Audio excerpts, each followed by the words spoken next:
Chapter 17. The sound of a door slamming shut pulled him out of sleep. Eoghan jolted upright, his body stiff from the awkward position he'd spent the night in. He hadn't managed to sleep until dawn, and even then, rest had been fractured and torturous. He rubbed his face with both hands, trying to shake off the heaviness of sleep. The exhaustion lingered, but a dark premonition forced him to his feet. He poured himself a glass of whiskey and downed it in one gulp, hoping to clear his thoughts. When his gaze landed on the slightly open bedroom door, his stomach twisted. A sinking feeling overtook him, and he crossed the threshold in a rush. The room was empty. The bed, neatly made, showed no signs of having been used. The pillows were in place, the covers smooth and untouched. It was as if Brighde had never been there. He leaned against the doorframe, feeling panic bloom in his chest. No. She couldn't have. She couldn't have left without saying a word. But the silence spoke for itself. The thought of her being alone, vulnerable in unfamiliar lands, hit him harder than he wanted to admit. It wasn't duty to his family weighing on his conscience now, nor the threat MacDara posed. It was her. Her safety. The idea that she might be in danger because of him was unbearable.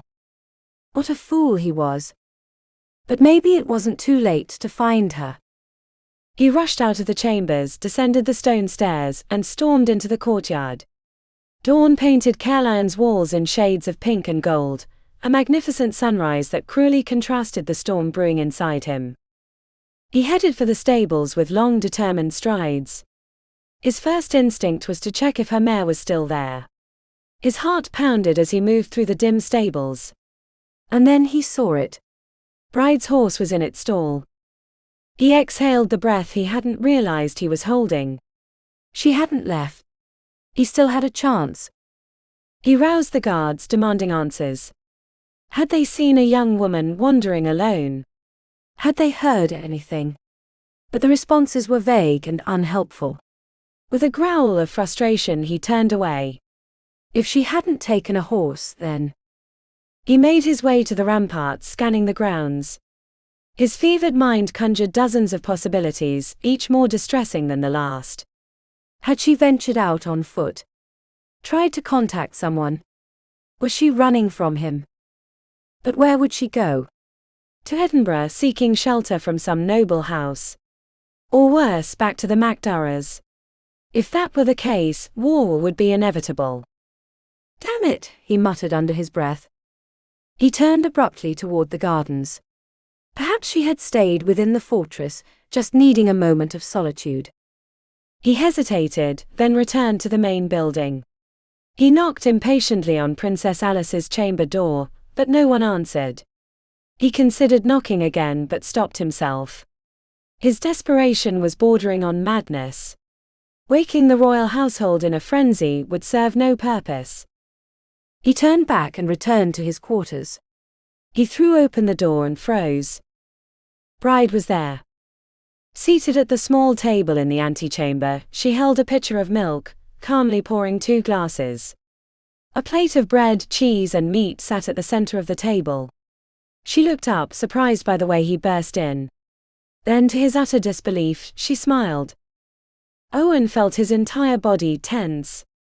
He didn't understand why his relief was so immediate, so overwhelming. He had the urge to gather her into his arms, just to be sure she was still there, still safe. But instead, he let anger mask his fear. Where the hell were you? He growled, striding toward her and slamming the door shut behind him. Brighde blinked and, without losing her serene expression, answered calmly. In the kitchen, my dear sweet husband. I wanted to find something for us to eat. Eoghan clenched his jaw. Dressed like that, he snapped, his eyes sweeping over the fine nightshirt that left little to the imagination. She set the pitcher down with grace and looked at him again, a spark of mischief in her eyes. I barely ran into anyone, she replied with a casual shrug. Eoghan felt his resolve falter.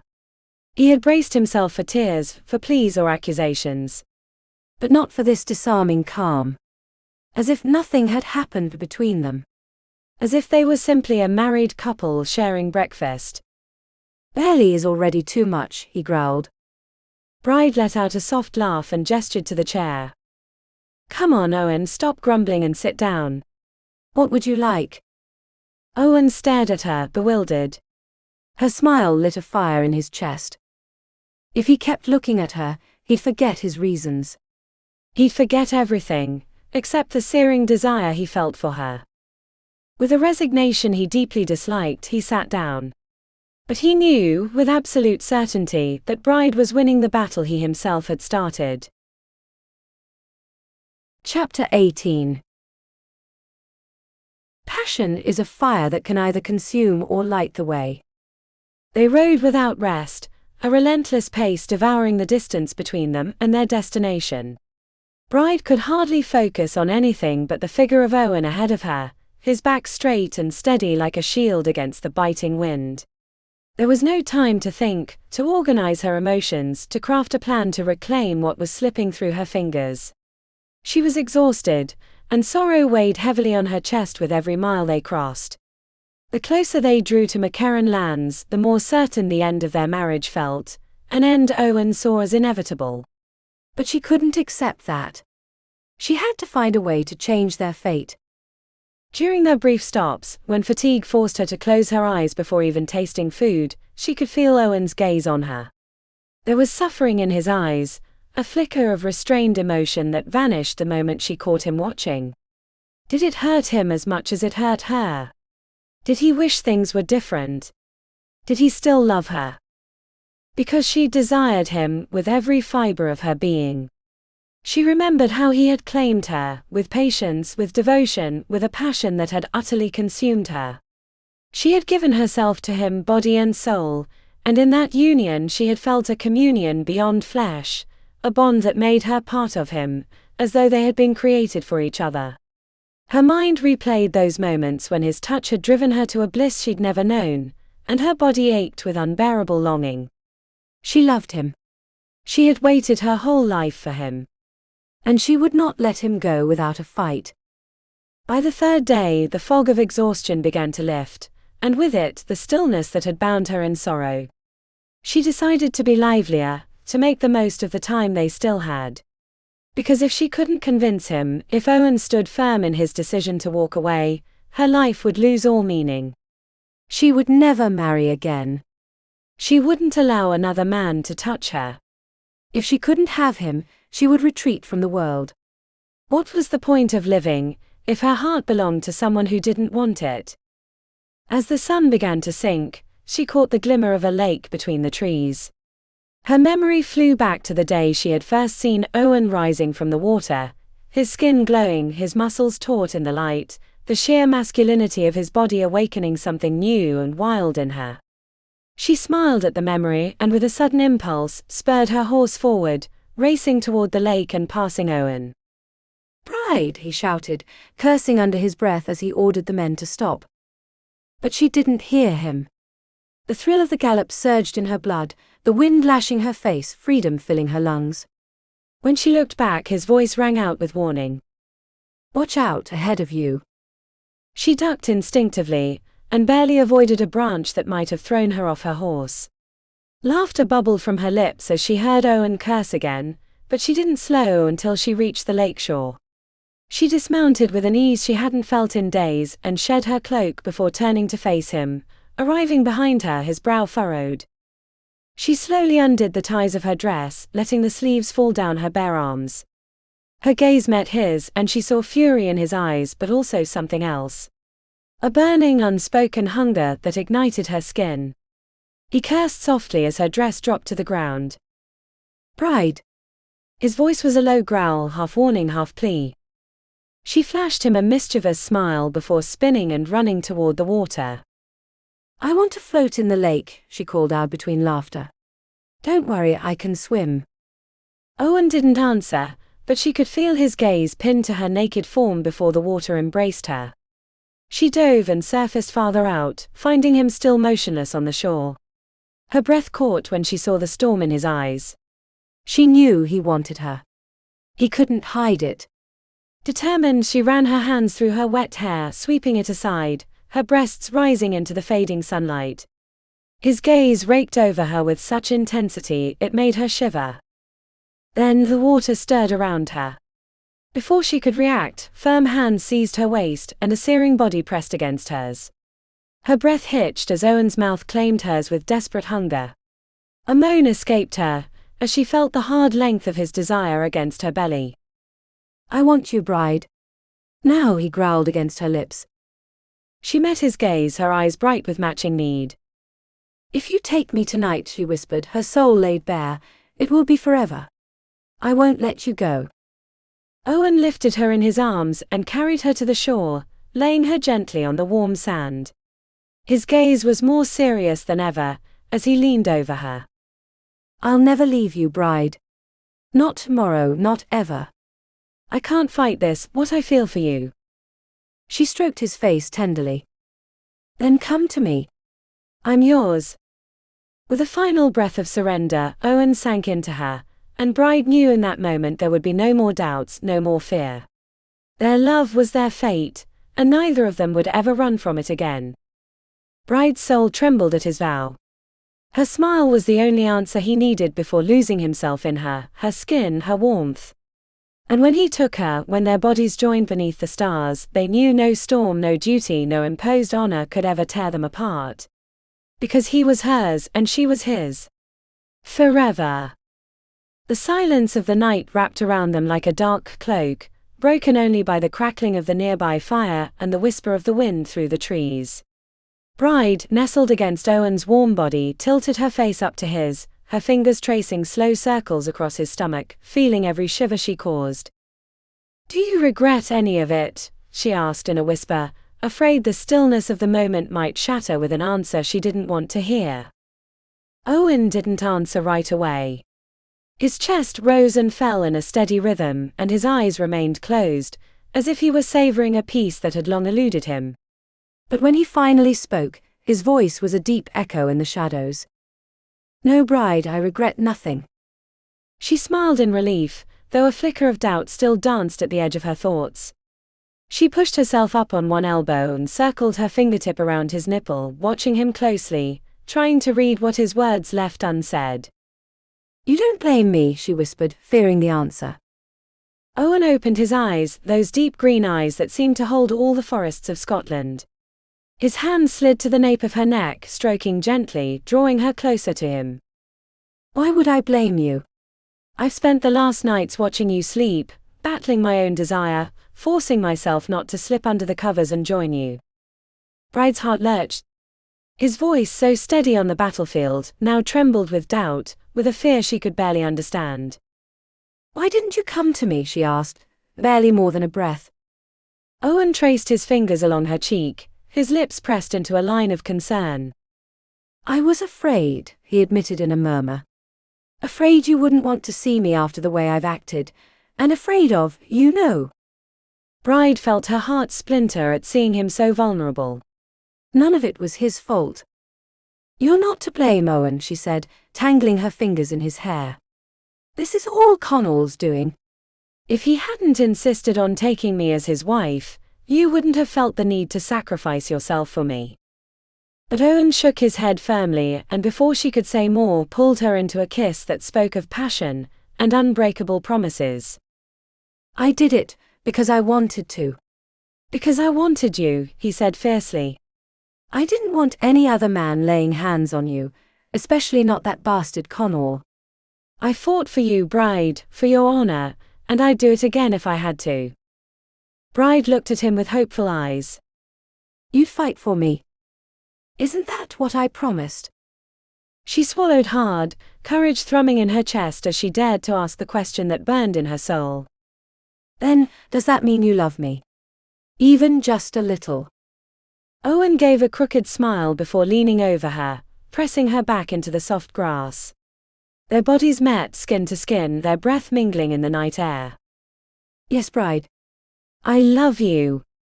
The world seemed to stop.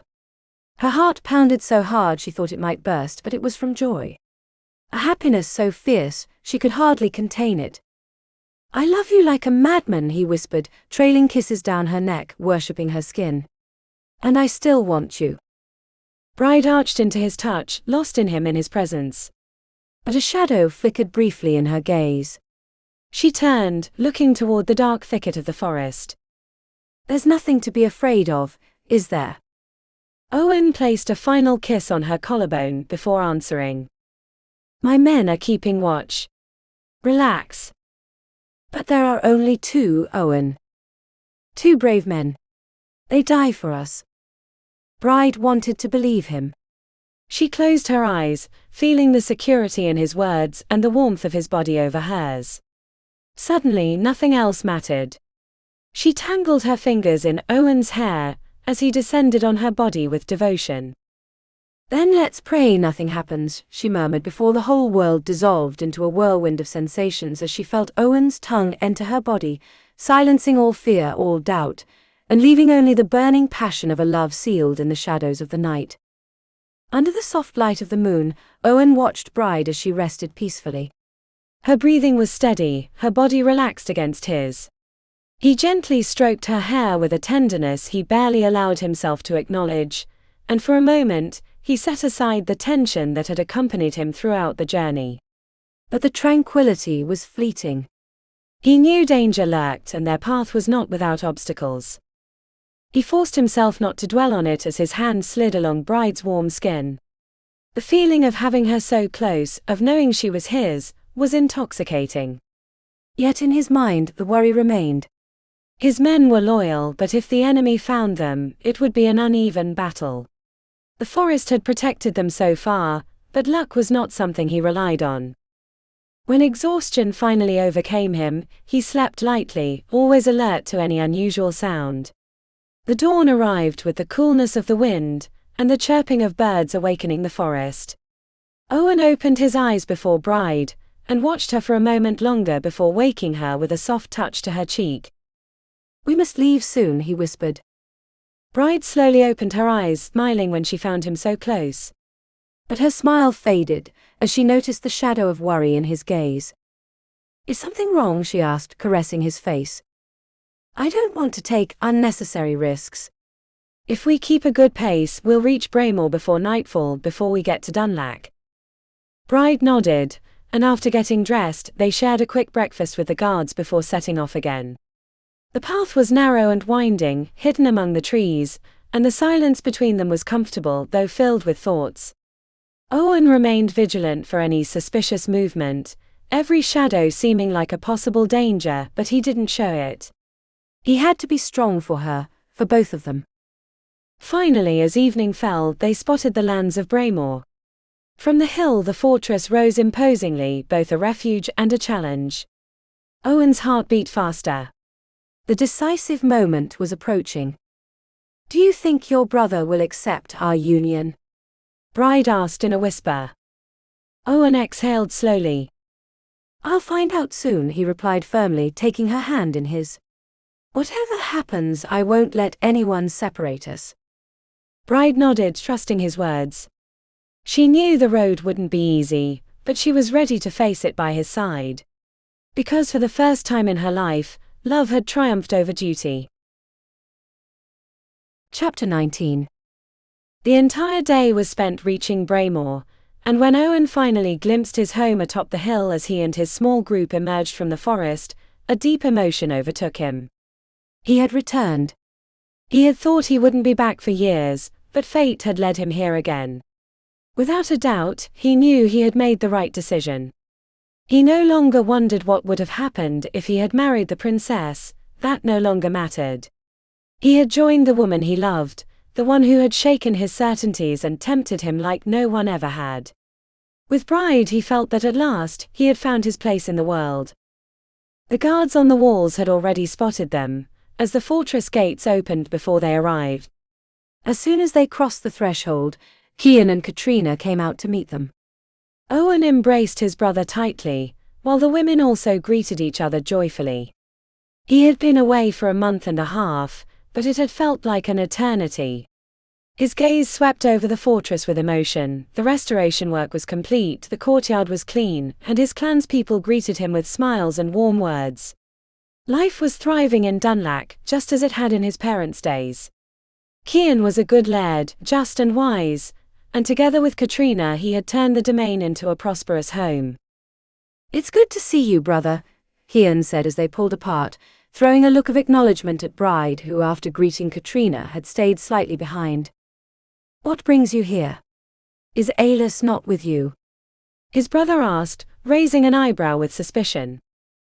"We need to talk." "It's urgent," Eoghan replied seriously. Cian nodded, understanding the gravity in his brother's voice. "Let's go to my office." Eoghan exchanged a glance with Brighde. He knew she would keep her word. She wouldn't say anything until he had spoken to his brother himself. Once in the room where Cian usually worked, he walked over to the corner table, poured whiskey into 2 glasses, and handed one to Eoghan, who accepted it without hesitation. It was a strong whiskey made in their own lands, its warmth relaxing him slightly. Despite the exhaustion from the arduous journey, his mind found no rest. He longed to be with Brighde, to lose himself in her and forget the weight of the decisions he had just made. But first he had to face his laird.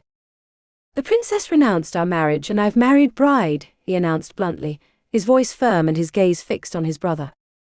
Cian set his glass down with a sharp thud and stared at him in disbelief. "You married Brighde," he repeated, banging his foot against the table. "God, Eoghan." Eoghan raised a hand to interrupt him. "I know what you're going to say, brother." "Don't waste your time," he said calmly, watching how Cian turned, visibly tense. "I tried to resist, I swear I did. At first I only desired her body, she attracted me like no other woman. But when I learned that Conall, the Queen's cousin, had asked for her hand from the king, I realized I couldn't allow it. I couldn't let her fall into that man's hands." Cian stared at him, his furrowed brow reflecting the internal battle he was fighting. "Because you love her?" he asked quietly. "Yes, brother, because I love her. Like I've never loved anyone. And I'll do anything for her.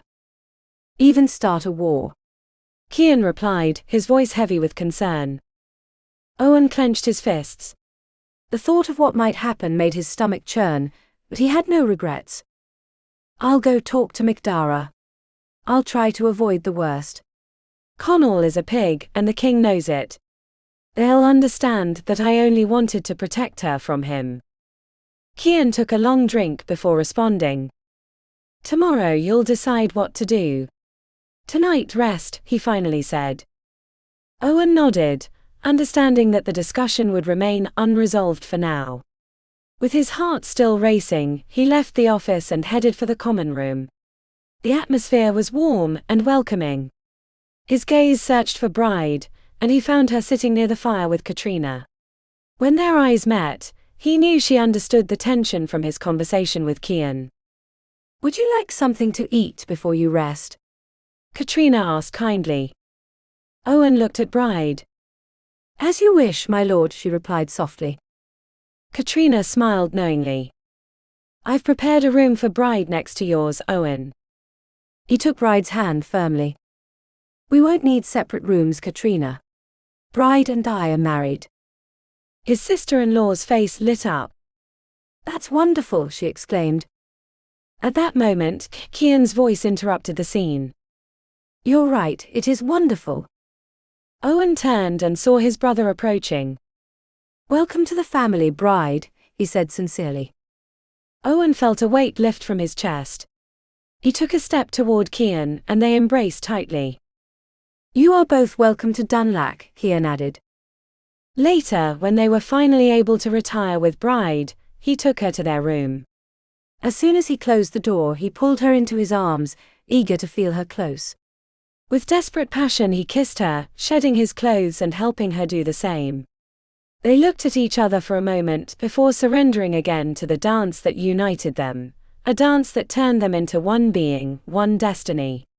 Happiness enveloped them in that night that belonged only to them. Pressed against her husband's body, Brighde sighed with relief, letting her breath return to normal. She felt Eoghan's warmth surrounding her, and in that moment she knew no better refuge.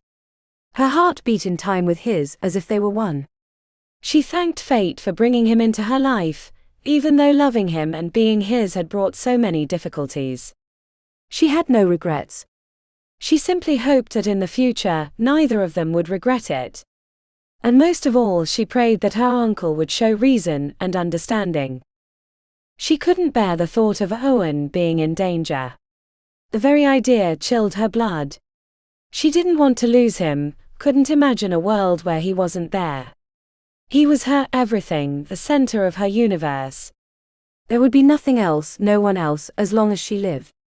She couldn't allow their story to end like the heroine of the song, that woman who had spent her days crying over a lost love. She would rather die than live a life without him.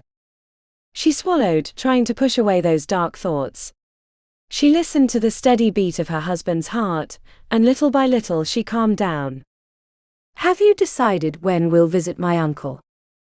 Eoghan tensed. I'll go alone. Brighde sat up, covering her chest with the sheet. She furrowed her brow, trying to read his expression. You can't be serious. I am very serious. Eoghan took her hand firmly, trying to calm the storm he saw forming in her eyes. But she pulled away. What if I don't want to? His gaze hardened. I order you, Brighde. They looked at each other intensely. The silence between them was thick and tense, and Bride's heart pounded. Her lips pressed into a determined line. I want to go with you, she insisted. It's my uncle, my family. He'll listen to me, I'm sure of it. I want to defend our cause, Eoghan. You have to let me come with you. He exhaled a long sigh. I'll think about it. Promise me. Yes, I promise. Now lie back down, he murmured, gently pulling her back down. Brighde felt the warmth of his skin, the weight of his gaze, and gave in. But in her heart, the decision had already been made. Eoghan could think about it as much as he wanted, she knew what had to be done. She couldn't stay waiting for his return, consumed by fear. It was her duty to face her uncle, and do everything possible to avoid war. She forced herself to rest for a few minutes, but when the dawn began to tint the sky with pink hues, she carefully slipped out of bed. She dressed silently, her eyes fixed on her husband's face. She loved him with all her being, and for him she was willing to face any obstacle, even the fury of her uncle. Especially the fury of her uncle. She wrapped herself in her cloak, raised the hood and left the room, casting one last glance at Eoghan. She descended the stairs with steady steps, crossed the threshold of the house, and made her way to the courtyard. Her heart raced, but she kept her composure. No one seemed to notice her. With the same calmness she had trained with over the years, she reached the stables and prepared her mare. She mounted with skill and guided her horse to the gates. Taking a deep breath, she addressed the guards with a friendly smile. I have business to attend to in the village. May I pass? The guard saw no reason to doubt her. He nodded and wished her a good day. Brighde thanked him with a nod. But as soon as the gates opened, she spurred her mare and rode off at a gallop. She had to get there quickly. She had to ride non-stop. Because she knew Eoghan wouldn't take long to notice her absence. And when he did, he would come looking for her. And he would find her. Unless she got there first. Chapter 20. The sun had barely risen on the horizon when Eoghan woke with the strange sense that something was wrong. Reaching out in the dim light, his hand met the cold sheets beside him. Brighde had been gone for some time. He frowned, the feeling of unease settling heavily in his chest. She never left without saying goodbye. He shot upright, rubbing his face as his mind cleared quickly. If Brighde had left without a word, there had to be a reason, and he probably wouldn't like it. He dressed quickly, buckling his belt and checking that his dagger was in place before leaving the room. When he reached the common hall, he found his brother Cian, his sister-in-law Katrina, and his uncle Angus sharing breakfast. The smell of warm bread and roasted meat filled the air, while the dogs lay sated beneath the table. Despite the calm around him, a knot tightened in Eoghan's stomach. Glenn looked up at him with a wry smile. So you've decided to tie the noose around your neck, nephew? Eoghan huffed, ignoring the jab. Glenn, despite his age and partial deafness, was still a vigorous man and just as unfiltered with women as ever. But this time, Eoghan barely registered his words. "Tell me, have you seen Brighde?" he asked tensely. Cian frowned. "No. Wasn't she with you?" Owen's heart dropped. He cursed under his breath and turned on his heel, striding quickly toward the stables. Once there, he questioned the guards, and the answer filled him with icy rage. Brighde had left at dawn, claiming she had business in the village. Lies. She didn't know anyone in the village. There was no doubt, she had gone to MacDara lands. Eoghan ran a hand through his hair in frustration. She had disobeyed him. He'd known she would, but still the reality that she was alone, riding across uncertain lands, filled him with fear. His anger wasn't at the disobedience itself, but at the danger she now faced. He heard Cian's footsteps approaching. "I'm coming with you," his brother said. Eoghan shook his head as he reached for his horse's saddle, and began to tack it. "No. You need to stay here, protect your family and Dunlac. If I'm not back in 2 days, take Katrina and the boy to the MacDonald lands and come after me." Cian pressed his lips together but finally nodded. "At least take a few guards with you. I'll move faster on my own. And if MacDara sees me approaching with armed men, he might take it as a provocation and start a war." Cian sighed in resignation and extended his arm. Eoghan gripped it firmly before pulling him into a brief embrace. "Good luck, brother," Cian said quietly. "Bring her back. Her place is with you." Eoghan nodded, unable to ignore the weight in his brother's voice. He felt it too. Stepping back, he looked at him seriously. "By the way, I promised King Alistair that if he ever needed troops, the MacKerrans would be at his service. In exchange for Bride's hand." Cian raised a brow and clicked his tongue. "And you tell me this now? I've had other things on my mind." His brother held his gaze, his expression softening slightly. "So you truly love her?" Eoghan felt a lump in his throat. "Yes, Cian. More than anything." Without another word, Cian pulled him into a final hug. "I'm happy for you, brother." Eoghan stepped away, but the anxiety in his chest didn't ease. Since learning that Brighde had left, he'd felt a distinct emptiness, as if a part of himself had been torn away. Now he understood what it meant to love someone so deeply, that the fear of losing her became a constant weight. He wouldn't rest until she was back. He took his sword, adjusted his plaid over his shoulders, and mounted his horse. With one last look at his brother, he spurred the animal, and galloped through the gates of Dunlac toward Braemore, his heart pounding with urgency. He had to reach her. He wouldn't let Brighde face the fate that awaited her in the MacDara home alone. Chapter 21. The greatest courage is to love when all seems lost. Brighde rode with her heart pounding, knowing that every second mattered. Dusk had begun to fall, painting the sky in shades of ochre and mauve, while she calculated the distance still separating her from her uncle's home. When the forest shadows stretched long around her, a scream tore through the air, snapping her to full alert. She pulled her horse to a stop, just in time to see several men emerging from the trees. She recognized the MacDara colors, and knew her fate would be decided in that very instant. She didn't try to flee when one of them seized her horse's reins. She had found what she was looking for. Straightening her back, she declared in a firm voice, "I am Brighde MacDara. Take me to my uncle." The men exchanged surprised glances. "You come alone. That's odd for someone claiming to come from court," one remarked, gripping her horse's reins tightly. "Maybe she's a MacKerran spy," another said sharply, stepping forward with suspicion. Brighde knew she couldn't afford any hint of doubt. She lifted her chin with dignity and replied, "I came alone because I fled. My marriage to Eoghan MacKerran was forced, and I seek refuge among my own family.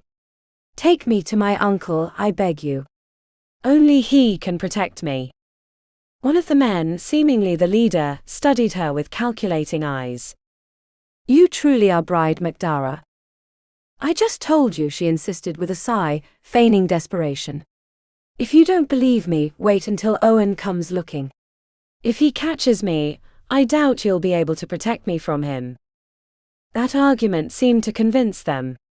At the leader's command, they brought out their mounts and surrounded her before riding toward the MacDara stronghold.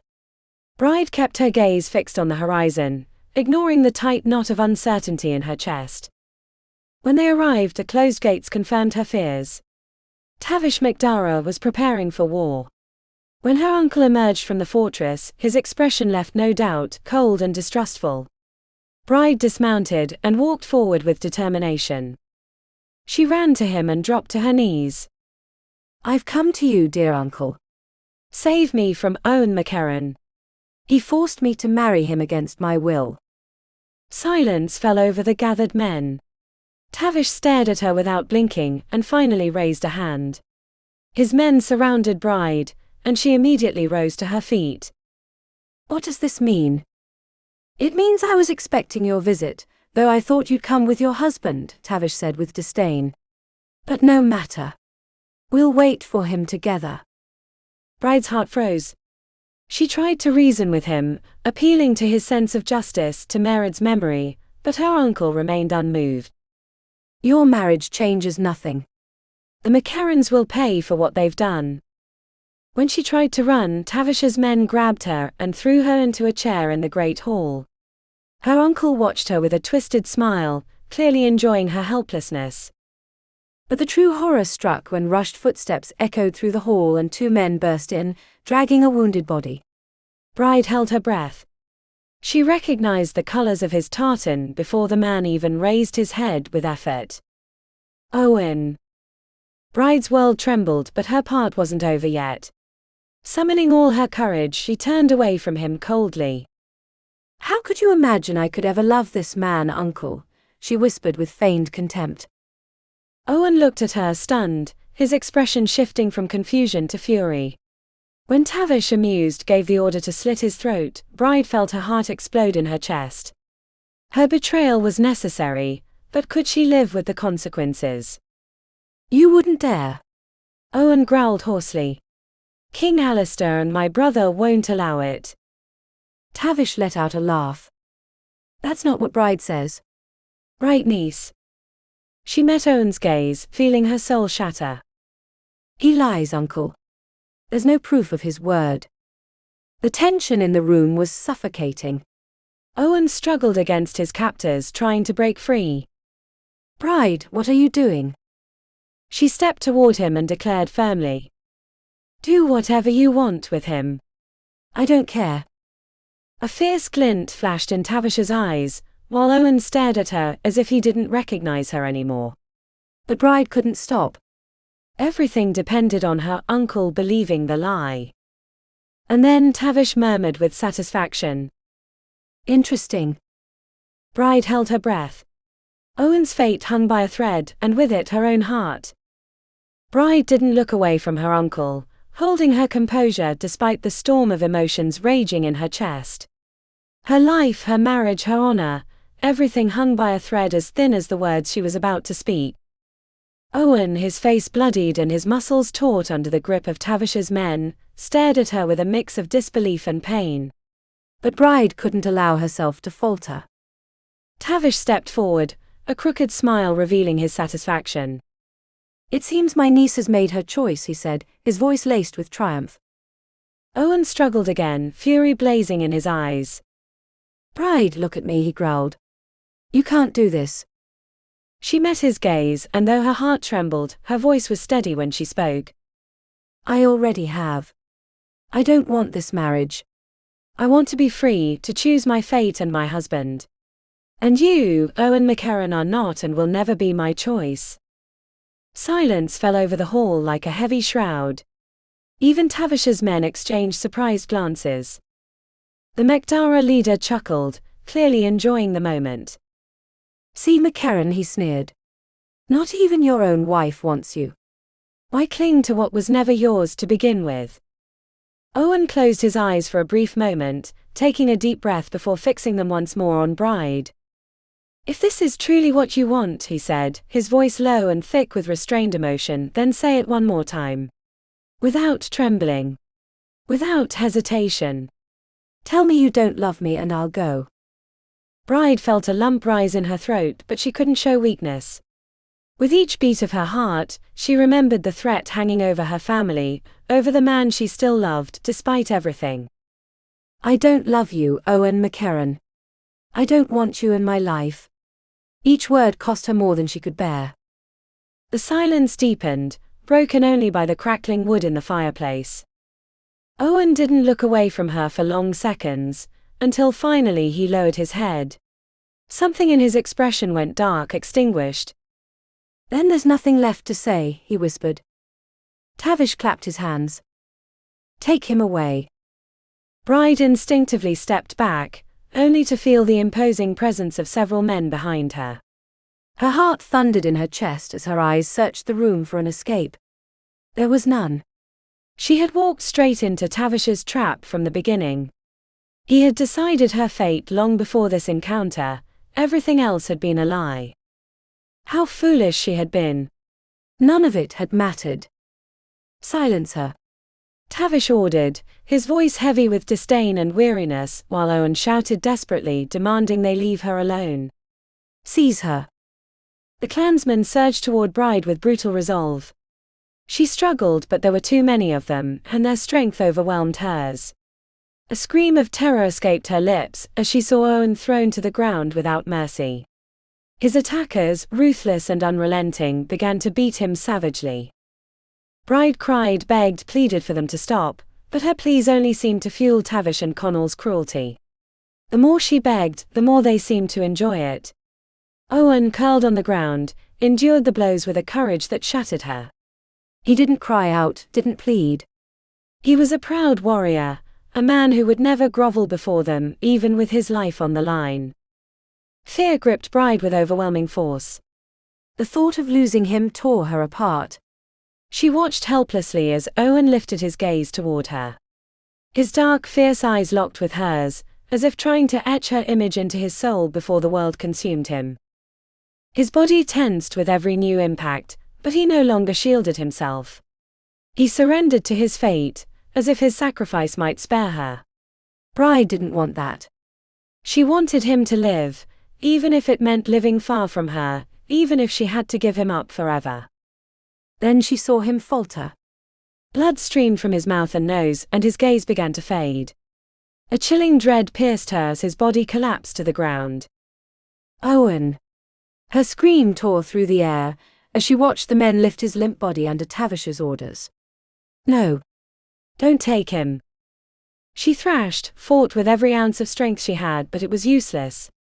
The men walked away with Eoghan's unconscious body, and she sank into a pit of despair. Tears streamed down her face as she collapsed. Rage burned in her, but her waning will could no longer find the strength to resist. Tavish and Connell stood before her like ominous shadows. But nothing mattered anymore.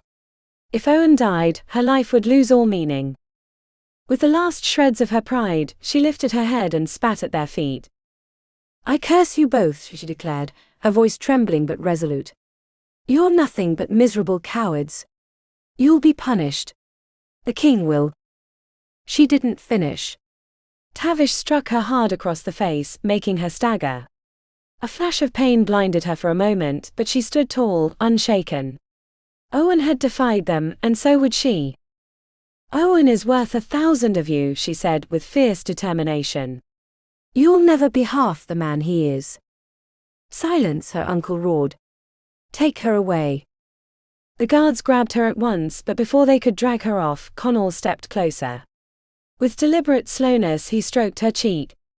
Disgust and revulsion made her shudder. She tried to pull away, but he held her tight. Your lover is still alive for now, he whispered. But his fate depends on you. Be obedient, and he lives. Resist, and you know how it ends. Brighde glared at him with pure hatred and without thinking spat in his face. Connell calmly wiped his cheek, smiling with smug satisfaction. He knew he had won. Let him live, she growled, her voice breaking. I'll do whatever you want. Tavish and Connell exchanged pleased smiles. But I have one condition, Brighde added, her eyes flashing with resolve. No war. Leave the MacKerran in peace. Let go of your vengeance. Tavish burst out laughing. You're a woman, Brighde. You have no say in clan affairs. Brighde, despite her desperation, stood tall. I sent a message to the king, she declared firmly. If he doesn't hear from me within a week, he'll send troops. If you kill me, you'll be branded a traitor and executed. Tavish's face turned pale. Connell, however, tried to dissuade him. She's lying. Take her to a room and lock her up, Tavish ordered. Brighde screamed and struggled, but she was dragged away to a chamber where they shoved her inside and locked the door. She pounded on it, begged, but silence was her only answer. At last she collapsed to the floor, surrendering to her tears. She had done everything she could. And she had failed. She had lost Eoghan. She had lost everything. Chapter 22. Brighde woke with her head pounding in a dull, relentless ache. A metallic taste flooded her mouth, and she felt the dampness of blood on her split lip. The haze of confusion lifted quickly as the last thing she had seen came rushing back, the pain in Eoghan's eyes and his voice barely a whisper promising he would find her. She sat up with effort, her wrists bound, and looked around. She was inside a closed wagon, the only light filtering in through narrow cracks in the wooden walls. The rumble beneath her feet told her they were moving. Rage and helplessness clenched tightly in her chest. Suddenly the wagon door swung open, morning light spilling in and framing Connell's silhouette. He stood tall in his usual arrogance, his cloak stirring in the breeze, eyes gleaming with dark satisfaction. "Awake at last," he said, his tone a mix of mockery and contempt. Brighde didn't respond. She kept her gaze lowered, feigning submission while her mind raced. Nothing to say, is that it? I'm surprised. After all the screaming and struggling, I expected more from you.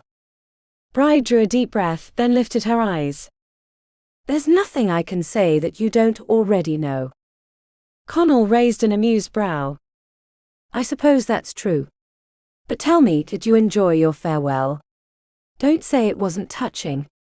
Your precious Eoghan nearly brought tears to my eyes with all his helpless sobbing. Brighde clenched her fists, her nails digging into her palms. If other people's pain entertains you so much, it's because you've never known what it is to truly love. Connell let out a dry laugh. Love is for the weak. Power, on the other hand, is for those who know how to take what they want. And I've taken you. Brighde felt a wave of nausea rise, but she refused to let it show. She looked at him with cold resolve. You can't take what will never be yours. Connell leaned in, his smirk tilted. We'll see how your attitude changes once we reach my home. Don't worry, Brighde, you'll learn how to belong to me. Brighde met his gaze without blinking. She wouldn't tremble. She wouldn't give him the satisfaction of watching her break. Inside her, determination burned like an unyielding flame. Do what you want, Connell, she whispered, her voice fierce with quiet strength. But remember this, Eoghan will find me. And when he does, it's you who'll learn what fear really is. For a fleeting moment, Connell hesitated. Then he masked it with a cruel smile and slammed his fist against the wood. Keep moving. The door shut with a bang, plunging Brighde into shadow. But the darkness didn't scare her. Not when her heart beat with the certainty that her beloved was coming for her. In the corner of her prison, Brighde fumbled with bound fingers until she found a small loose nail sticking from the wood. She smiled to herself. Connell might think he'd won, but she knew the fight was only beginning. Chapter 23. Fate weaves its threads in secret, but love always finds its place in the tapestry.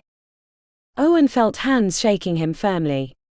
A voice pierced through the fog of his unconsciousness, but no matter how hard he tried, the words wouldn't come to his lips. His body burned and froze at once, the tremors racking him too violently to regain any control. He struggled to remember where he was. Hands lifted him, but the blows he feared never came. Instead, a sigh escaped his throat. Brighde. He tried to say her name, but not even that was possible. He could still feel her lips against his skin, her burning tears trailing down his face. Suddenly a memory stabbed through him like a blade. Conall. That traitor was taking her away. Brighde had been there only to say goodbye.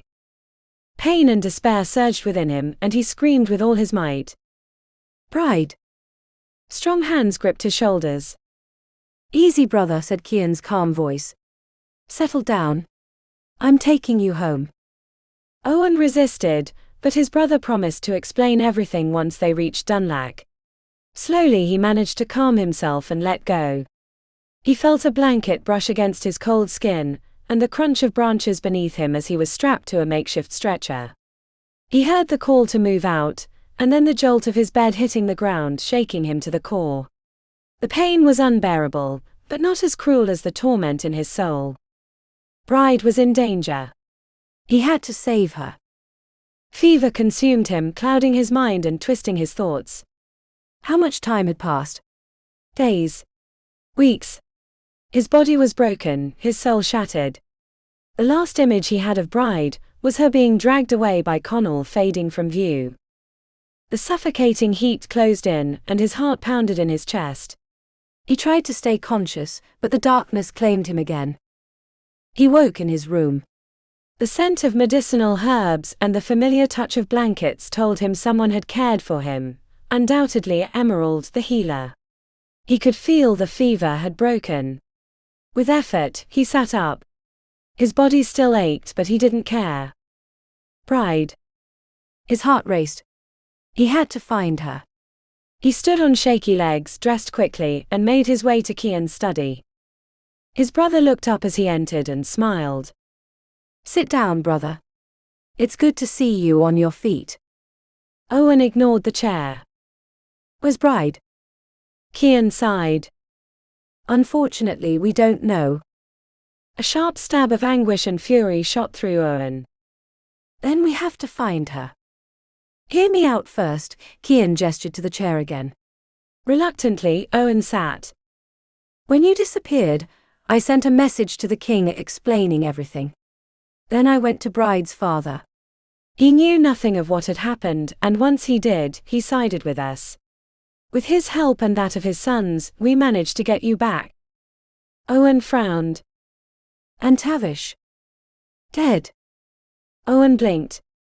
How? He attacked his own brother. Gilly's Brighde's brother ran him through with his sword. A dark relief settled over Eoghan. I won't miss him. Cian nodded. Brighde's father has taken his place as laird. But Brighde, she's likely on her way to England by now. Eoghan shot to his feet.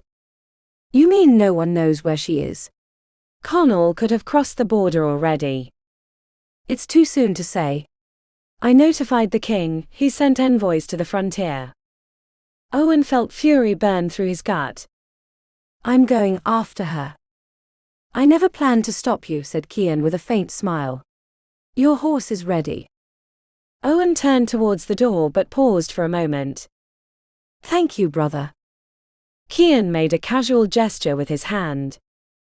Good luck. Minutes later, Eoghan was riding south through Scotland, with two of his warriors by his side. The icy wind whipped against his face, but his determination burned like a fire that couldn't be extinguished.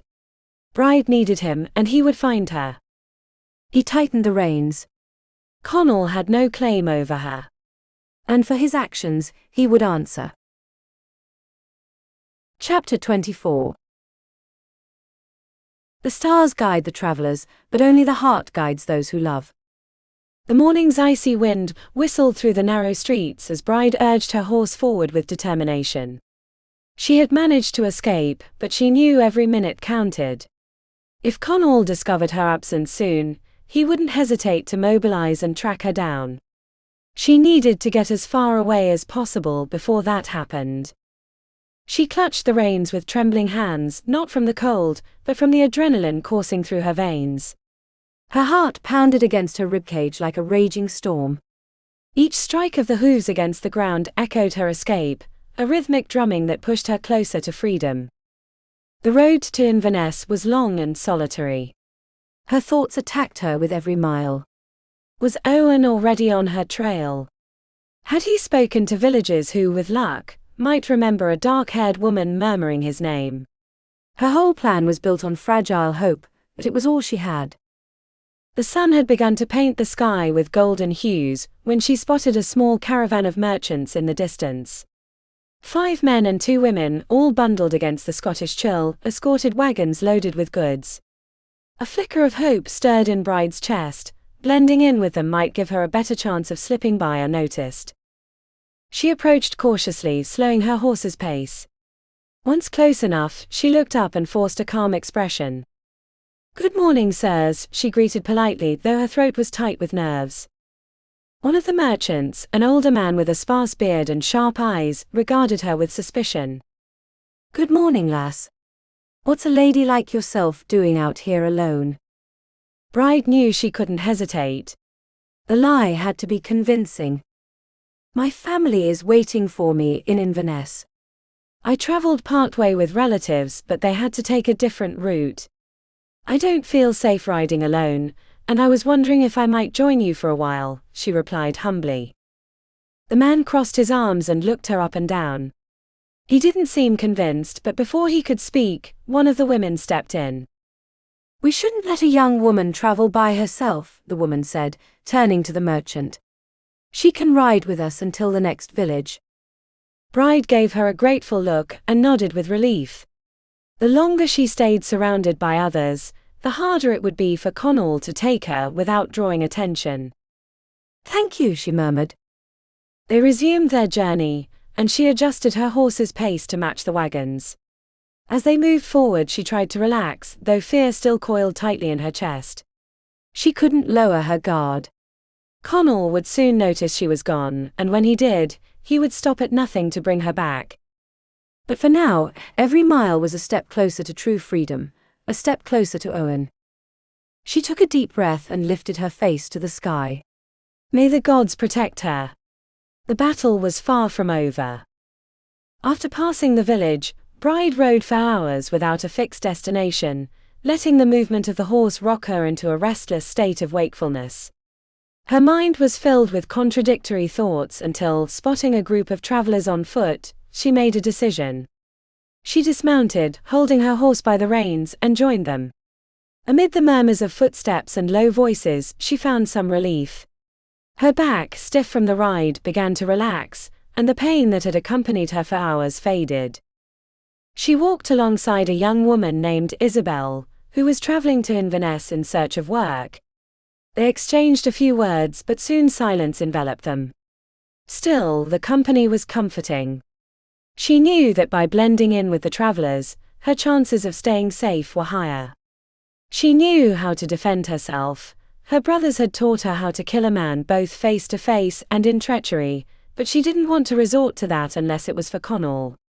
She had hated him with every fiber of her being, and on more than one occasion she had imagined running him through with her sword. Suddenly she saw a group of riders approaching. Their tartan-embroidered hearts betrayed them, MacDara. Her instincts made her pull her hood up and crouch behind her horse, blending in with the other travelers, letting them pass without drawing attention. But when she looked up, her world seemed to tilt. Among them, one wore the colors of the MacKerran. Her heart raced. Could it be? The man was of imposing stature, an experienced rider with dark curls flying in the wind. Unable to contain herself, she cupped her hands to her mouth and screamed her husband's name. But her voice was lost in the air. He hadn't heard her. With her heart ready to burst, she jumped back onto her horse and spurred it forward. She had to reach him. She galloped with all her strength, dodging stones and ruts in the road, shouting his name over and over. But Eoghan didn't look back. His group rode quickly, pulling farther away. "No," she cried out, desperate. She couldn't lose him now. Not after everything. She leaned over the horse's neck, demanding more speed.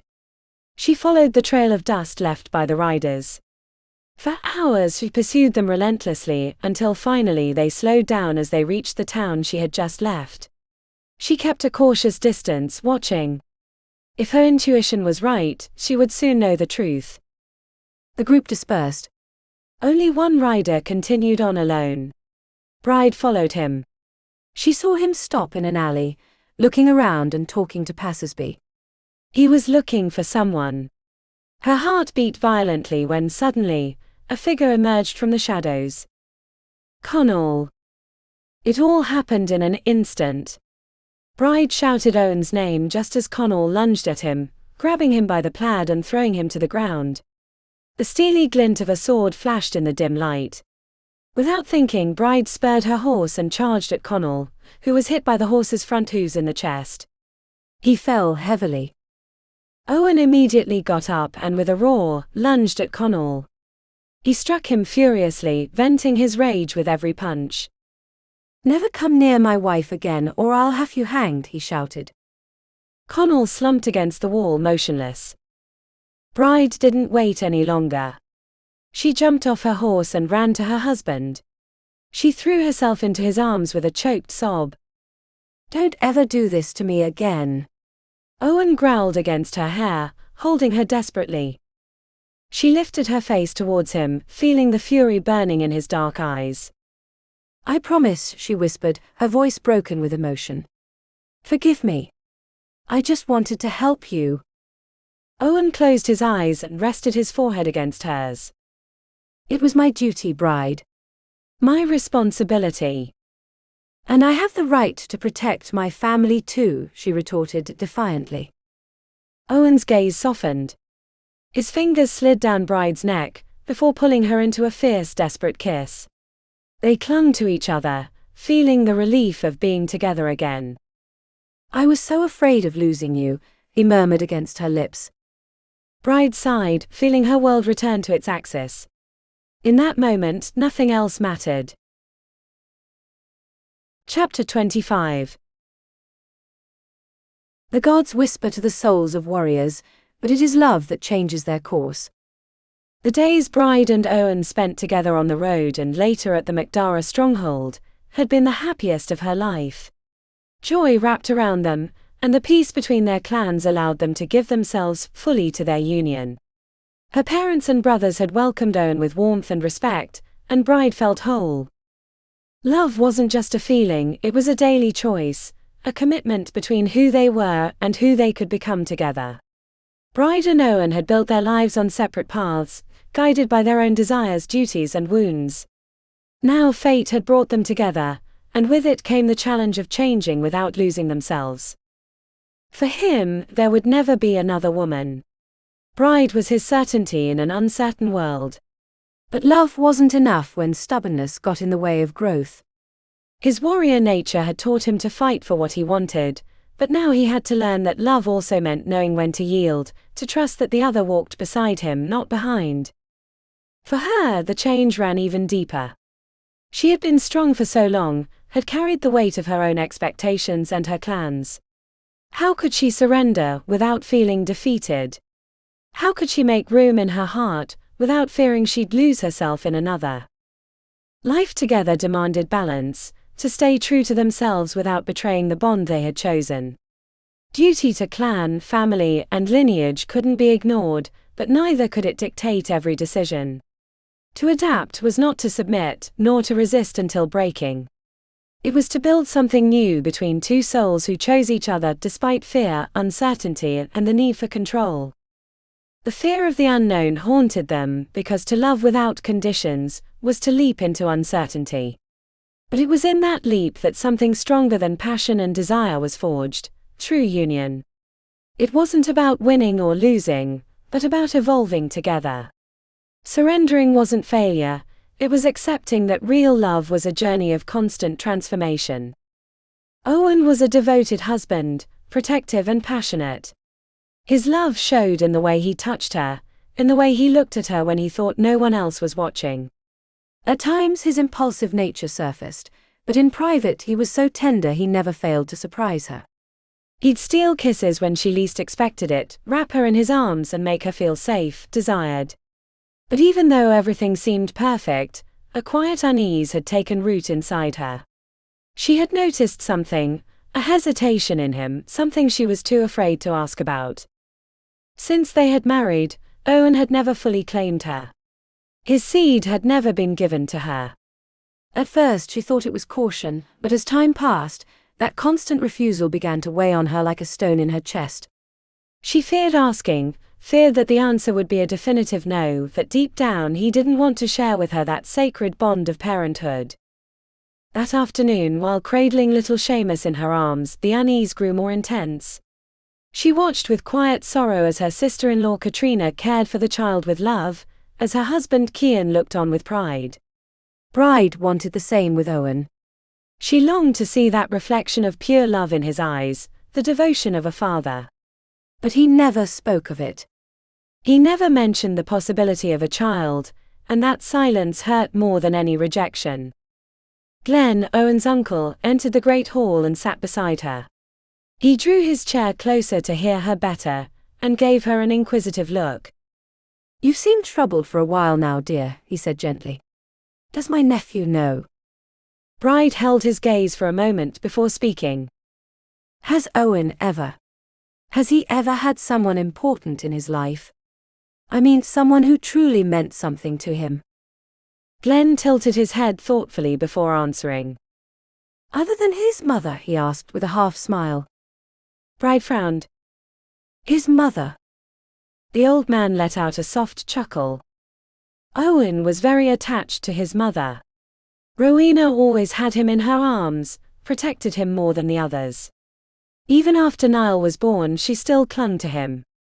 But he paused and sighed. She died giving birth to a daughter who didn't survive. My brother was devastated. It took him a long time to marry again. A chill ran down Bride's spine. So Eoghan had lost his mother during childbirth. The thought struck her like a blow. Could that be the reason for his reluctance? The fear of losing her the way he had lost Rowena. Hours later, the light began to fade. Brighde stepped out of the stronghold wrapped in her shawl. She walked to the path leading to Braemore and waited. She always waited for Eoghan at that hour, and when she finally saw the riders in the distance, her heart beat faster. At the sight of him, her melancholy faded for a moment. As always, he stopped his horse beside her and extended his hand with that irresistible smile. Without hesitation, Brighde took his hand and let him lift her up to sit in front of him. Eoghan kissed her with hunger, with urgency. They veered off the path and slipped into the forest. There, among the trees and the perfumed afternoon breeze, they gave themselves to each other. But when the moment came, when she felt him surrender to climax, he pulled away once again, spilling his seed far from her womb. And something inside Brighde broke. She pulled away quickly, slipping from his lap, her heart pounding against her chest. Sadness clouded her eyes. Are you crying? Eoghan asked, his brow furrowed. Brighde shook her head, but the words caught in her throat. Did I hurt you? No, she whispered, stepping farther back. Then what is it? He pressed, catching her arm to keep her close. Brighde, what's wrong? She felt the pressure of his grip and yanked herself free. I'm going to take a walk. Eoghan cursed under his breath as he watched her go. Then, unable to bear it, he mounted his horse and caught up to her. He dismounted in front of her, blocking her way. Tell me what's going on, he demanded firmly. Brighde pressed her lips together. She wanted to speak, to ask him why he rejected her in that way. But she was afraid of the answer. You're not happy with me. His voice was softer now, hurt. She looked up at him, her eyes full of sorrow. It's not that. Then what is it? Nothing, she snapped in frustration. I'm just tired, that's all. Eoghan studied her with an intensity that stripped her bare. Then he sighed and ran a hand through his hair.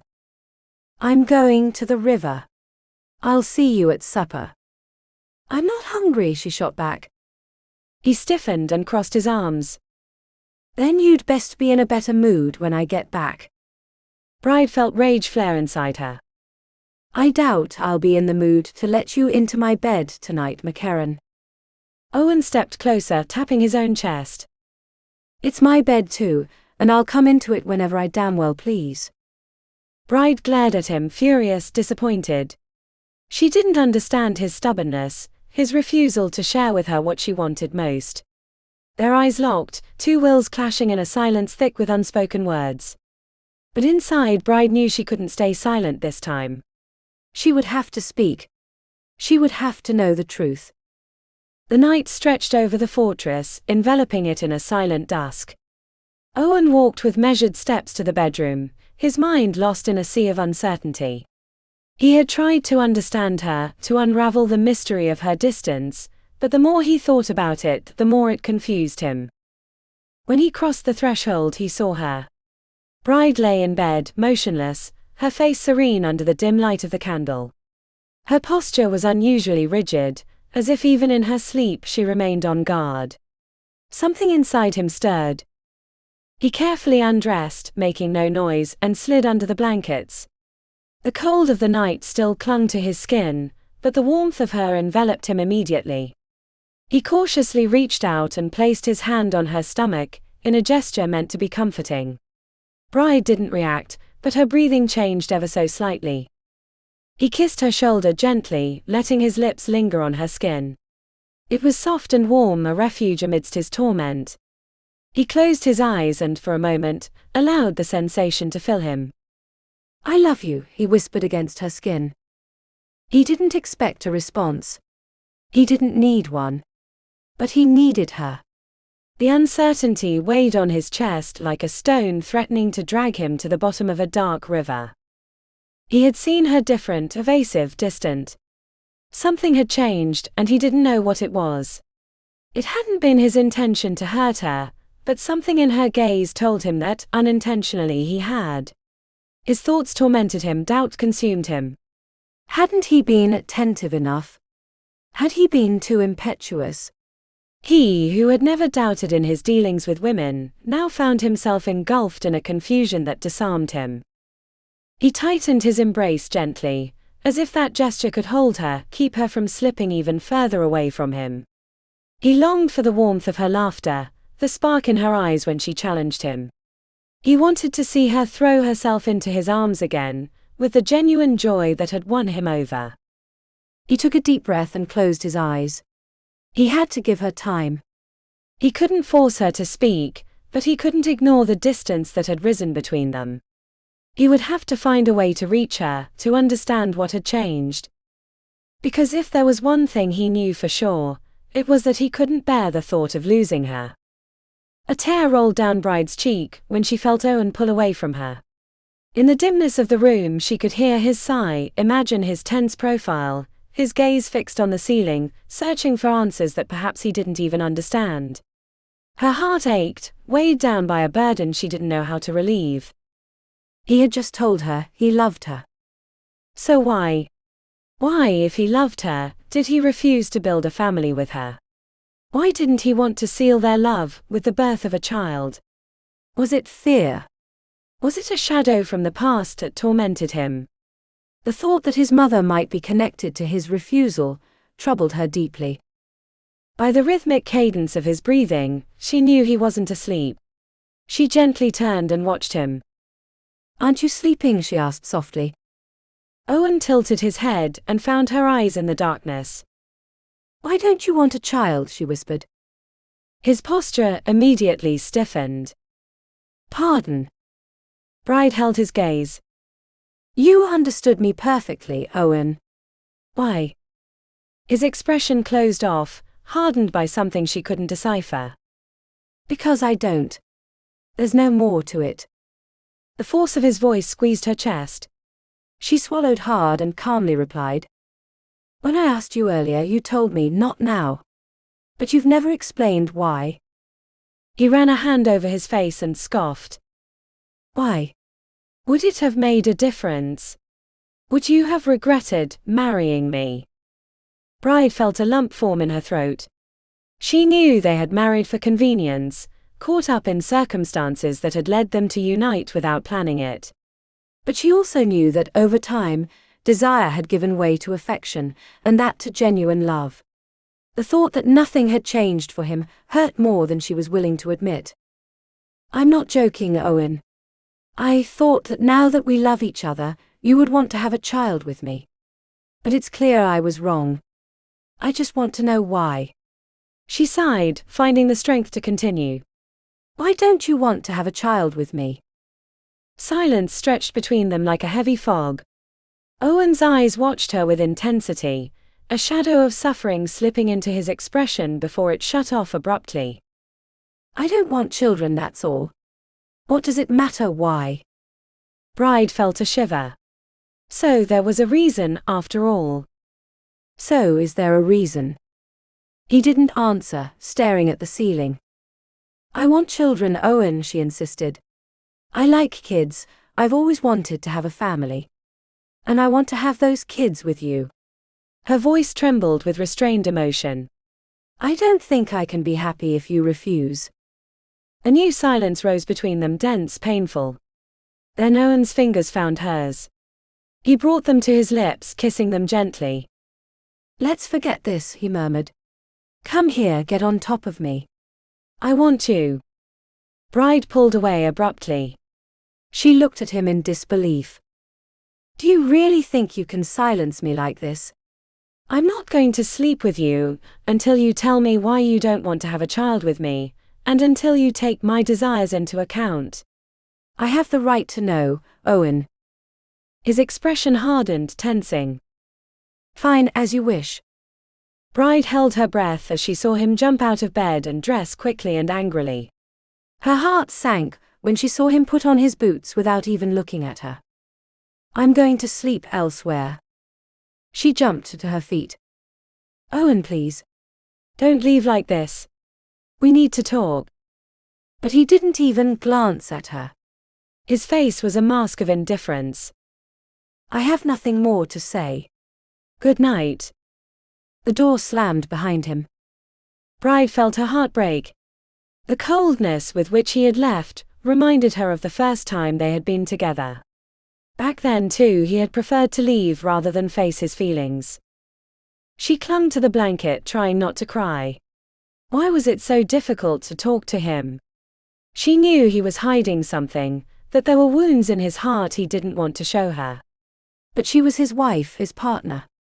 If he couldn't trust her, then who could he trust? Thoughts crowded her mind, tangled with sadness and uncertainty. And deep in her heart a terrible fear began to take root. What if their love wasn't enough? Chapter 26.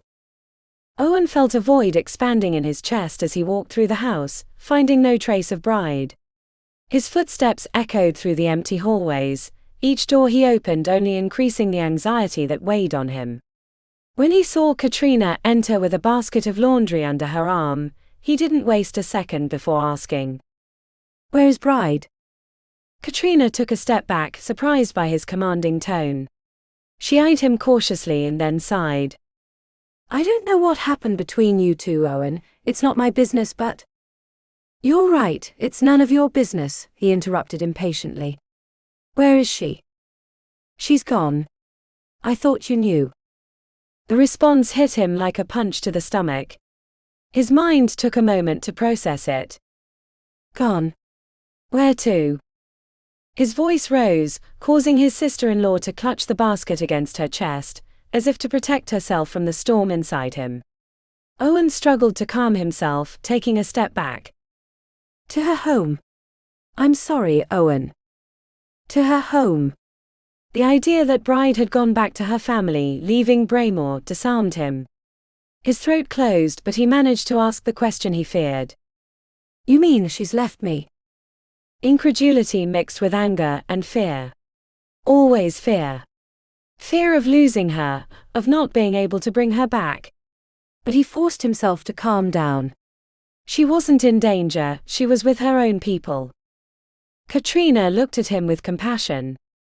I don't know. She didn't say anything to me, but she seemed so sad. What happened? Do you want to talk about it? Eoghan shook his head. No, Katrina. Thank you. Are you going to look for her? The question pierced him like an arrow. Part of him wanted to ride straight to the MacDara fortress and demand answers. Another, prouder part resisted that idea. Not for now. Thank you for telling me. I'll see you later. He walked away with his heart heavy. He mounted his horse and rode off, leaving the walls of Braemore behind. He needed the wind in his face, the speed to distance him from his thoughts. He rode until fatigue forced him to slow down. Looking up, he saw that he had reached MacDara lands, without even intending to. He stopped at the crossroads. Should he go forward or turn back? He gripped the reins tightly. If he crossed that boundary, there would be no turning back. He didn't want to face Brighde until he was sure of what he would say. So he turned his horse and rode back to Braemore under the full moon. That night, after bathing in the lake, he collapsed onto the damp grass and gazed at the starry sky. His heart, however, was as dark as the night. He missed his wife, he needed her, but he didn't know how to bridge the distance he himself had helped create. Brighde wanted children and he feared that love wouldn't be enough.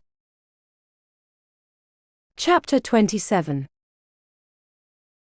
There is no battle harder than the one fought between duty and the desire of the heart. The wind blew with the same intensity as the whirlwind of thoughts in Eoghan's mind. Standing on the parapet, his gaze fixed on the dark lake, he felt the storm's proximity in his bones. Not just the one looming in the sky, but the one he had unleashed in his own life. His body, marked by the scars of war, warned him of the impending tempest, with sharp pangs in every closed wound. He sighed, unable to relieve the weight on his chest. "What's going on with Brighde?" a familiar voice asked beside him. Eoghan didn't need to turn to know that Cian had joined him. His brother had always had the knack for appearing at key moments, as if he had a sixth sense for sensing his distress. He clenched his jaw before answering. "I've been an idiot." Cian let out a smile, one of those that had always managed to exasperate him. Since they were children, his brother had known how to provoke him, how to push him to the brink of anger with a simple gesture or word. Eoghan felt the urge to hit him just like when they were kids, but instead he crossed his arms, suppressing the desire to react violently. He had always envied Cian's confidence, his ability to overcome any adversity without it seeming to affect him. But he knew it was just a mask, one his brother had learned to wear ever since duty had marked him as the future laird. He had been their father's favorite, while Eoghan was their mother's protected one, a division that had caused friction between them for years. Still, they loved each other. They respected each other. And in difficult times like this one, Cian was always there. "Well, what happened?" Cian pressed, his gaze fixed on him. Eoghan ran a hand through his hair, frustrated. "I messed up with Brighde. She went to her mother's house." "I'm not surprised," his brother said lightly. "She didn't have many other places to go. The question is, why did she leave?" Eoghan felt a new surge of irritation. Did Cian always have to poke at the wound? "Mind your own business." Cian chuckled, enjoying himself at his expense. "Looks like my questions annoy you." "You're more annoying than a pack mule," Eoghan growled. "And you're more stubborn than a mule. But what I'm wondering is why you're still here when you should be looking for her, and bringing her back over your shoulders." Eoghan couldn't help but smile at the image. "I'll tell her it was your idea. She'll surely appreciate it." But the amusement quickly faded. He was back to facing the reality that tormented him. "I can't give her what she wants," he confessed, the anguish clear in his words. Cian watched him closely. "What is it that she wants, and that you can't give her?" Eoghan looked away, staring at the horizon. Saying it out loud made the weight on his chest grow heavier. "She wants a child and I don't." A silence settled between them. Eoghan felt his brother's gaze on him, heavy and scrutinizing. "Why not?" Cian finally asked, his voice more serious. Eoghan hesitated. He didn't want to seem like a coward, but he couldn't lie to his brother either. "It's hard to explain," he admitted. Cian narrowed his eyes, studying him. And then he understood. "Is it because of me? Because of what happened to me?" Owen felt a lump in his throat. He hadn't expected Cian to come to that conclusion so quickly. I'm sorry if I've given you the impression that I'm a broken man, Owen. Did you think I was weak? Never. Owen quickly responded. I've always wondered how you had the strength to keep going after losing Brighde and your son. I don't know if I could have done it. They both remained silent, lost in dark memories. The loss, the war, the pain of absence. Life had taken too much from them, yet they were still standing. I wasn't alone, Owen, Cian finally said, his voice heavy with emotion. And you're not alone either. Owen looked at him, finding in his brother a truth he had until now refused to accept. Most births go well. You have nothing to fear. Emerald is with us now, and with her help, everything will be different, Cian added. Owen sighed, feeling the weight of his own fears. How could he be sure? How could he be certain that he wouldn't lose Brighde? We can't live in fear, Cian continued. Do you really want to spend your life fearing what might happen, instead of living what you have now? Do you want Brighde or not? Yes, I want her, Owen whispered. That's why I don't want to lose her. But you're only thinking of yourself, his brother stated. Owen pressed his lips together. He knew Cian was right. He knew that Brighde would never be happy if she gave up her desire to be a mother. If she wants a child and you love her, why not try? Why not trust life instead of fearing it? Cian insisted. Owen searched within himself for the answer. Did he want to be a father? Did he want to risk loving someone so much that the very thought of losing them hurt? I don't know, he admitted honestly. I'd like to, but I'm scared.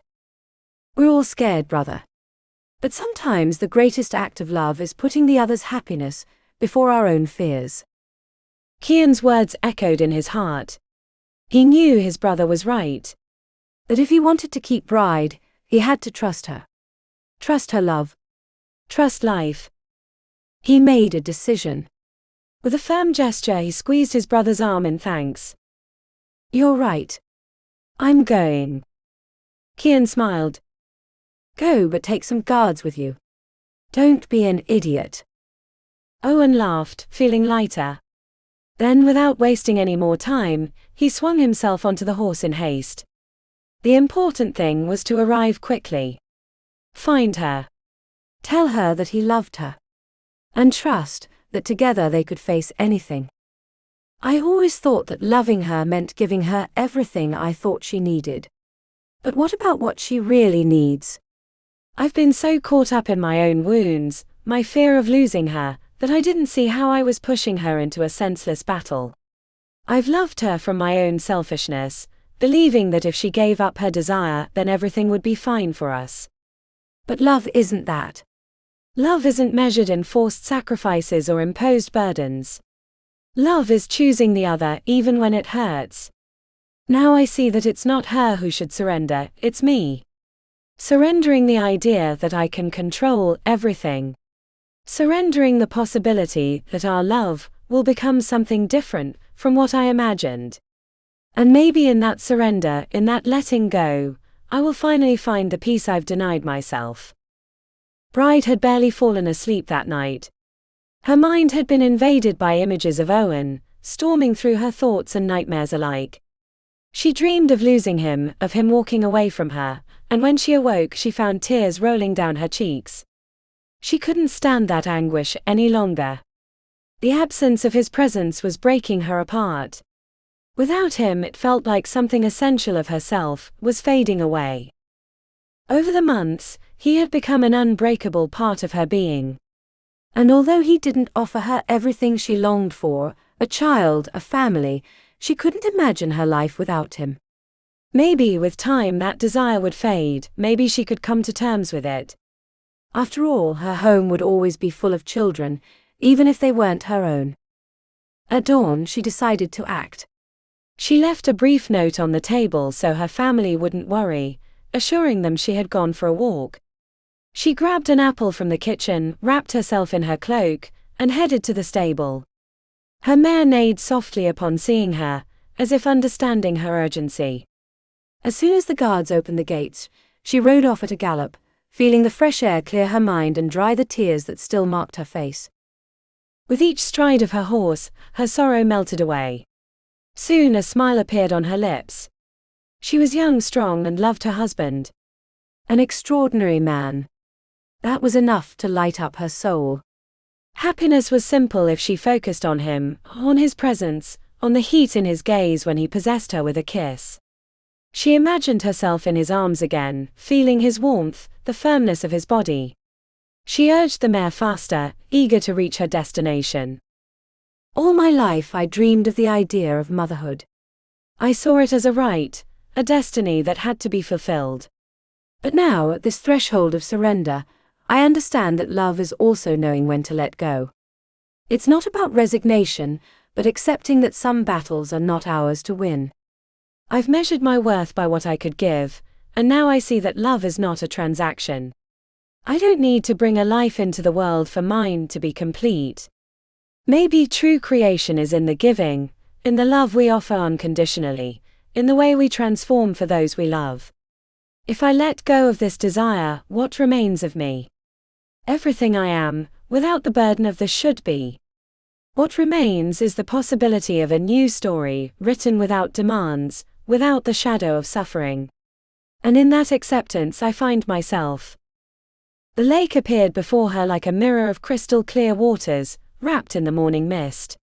She dismounted and gazed at the reflection of the sky on the surface. This was where it had all begun. Her first encounter with Eoghan was still etched into her skin, in the tremor of her belly when she remembered him emerging from the water, golden in the light, his eyes burning with desire. She wrapped her arms around herself. She loved him with an intensity that frightened her. She needed to see him. She needed to speak to him. The memory of the cabin in the woods urged her to continue. She wasn't sure of the path, but something inside her guided her, as if every fiber of her being knew where she needed to go. For hours she searched, afraid she was lost, until suddenly she saw it through the trees. The cabin she had found with Eoghan. The refuge of their first meeting. The place was silent, still under the midday light. She dismounted and approached cautiously, clearly remembering the moment when she had woken up there, wrapped in her husband's plaid, soaked in his essence. A wave of longing swept over her. She pushed the door open and entered. Nothing had changed. The fireplace, the table, the makeshift bed. Everything was the same, except for the layer of dust covering the furniture. A noise broke her from her thoughts. The unmistakable sound of horse hooves. Brighde felt her heart leap. She hurried to find a weapon, and when she saw an axe for chopping wood, she gripped it with both hands. Her pulse quickened when she heard footsteps approaching. Heavy. Definitely a man. She positioned herself by the door, holding her breath. When the figure appeared in the doorway, she let out a scream and swung the axe. But before the blade could find its mark, a firm hand stopped it midair. "Come on, Brighde," grunted a familiar voice. "This isn't how you greet your husband." "Eoghan," she exclaimed, releasing the weapon and throwing herself into his arms. She hugged him tightly, feeling the rapid beat of his chest. Why hadn't she called his name before swinging? She could have hurt him, or worse. The anguish consumed her. "I'm sorry. I was scared," she murmured. Eoghan pulled her back just slightly, enough to look her in the eyes. His face was serious, his jaw clenched. "Don't ever do that to me again," he roared, his voice filled with equal parts anger and relief. "I won't," she promised sincerely. "I swear." "That's what you said last time." His voice trembled with contained fury. "God, Brighde.